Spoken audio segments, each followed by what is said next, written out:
Kagawad Dadayo, maayong hapon kagawad. Maayong hapon. Ayun, kagawad, live ka sa Miso Radio 7.5 M. Kagawad, karon nga na turnover nagig kagawad no ang proyektong padalan dani sa inyo ang barangay sa Lapad kagawad. Unsa naman ni ang mahitabo karon kagawad no? Aduna na ba improvements sa mga panginabuhian ni kagawad?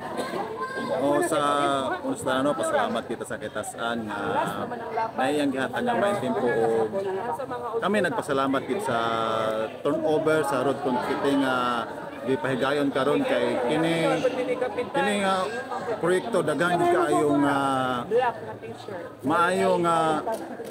maayong paghatag nga proyekto diri sa among barangay kay usa ang among mga produkto dito sa among barangay pagpadulong sa Lagindingan Market mayo na ang ilang pagdala padulong dito kay sa una gyud kining among dalan grabe ka daot gyud ang uban mga ligid kay tungod sa kadaot sa dalan diri sa among barangay kini nga proyekto grabe nga pagpasalamat ginamo sa among barangay kay ang among pag-agi maayo na gid pod usab. Karon kagawad imo bang pwede man nimo masulti kagawad kung pila mo katuig dikantos sa kaguba sa inyong dalan dani kagawad sa Barangay Lapad?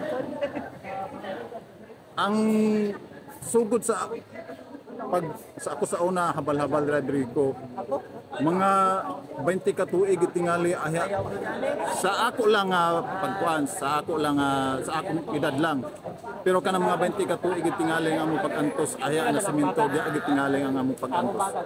So ba ninyong dalan kanito kagawad bato-bato lapok or unsa man ni kagawad? Grabe nga bato gyud samot na og mag-ulan grabe ka lapok din pag human sa lapok mga samot og kusog ang ulan ang dalan ang liki nasa tunga grabe ka daot gyud. So kagawad karon kinasiminto na mga kagawad og turnover na pud formal ngadto sa Barangay Lapad kagawad bisan aduna po kay mensahe kay Congressman Bambi Imano ug sa mga nagpaluyo kagawad no para matunol gyud kaninyo ang proyektong padalan kagawad.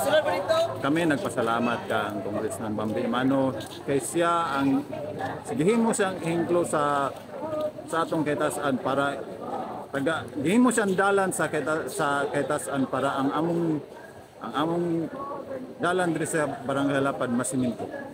Salamat kay kagawad.